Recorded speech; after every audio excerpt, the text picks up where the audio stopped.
pagbaha, puot na tili ng gitnang uri. Ano ang kusa?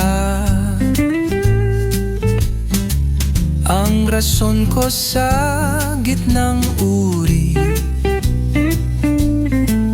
Ang pagbaha sa kapaligiran ay kusa ng pagtaas na katubigan sa matinding pag-ulan.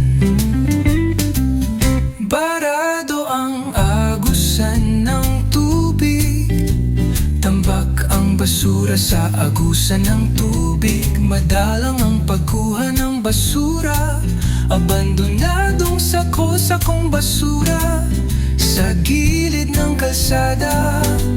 Pumupulopot ang mga lumot sa mga imburnal.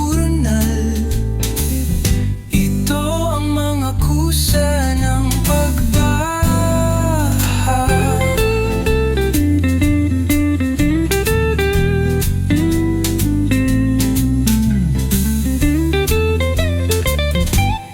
Huminto ka sa kapaligiran,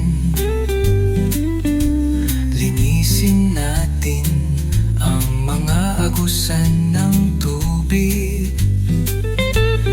Pulutin natin ang mga basura sa lansangan.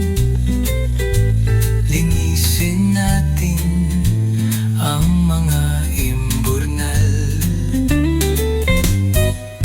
Gamutin natin ang mga basura. Tsementohin natin ang mga pilapil para hindi matipak ang lupa pag dumaloy ang malakas na tubig. Pumara ka sa kapaligiran, magpagawa tayo ng malaking pulidong sentro na basurahan para tapunan ng mga basura. Magpagawa tayo ng pulidong sentro ng pagre-recycle. Magpagawa tayo ng sentro, process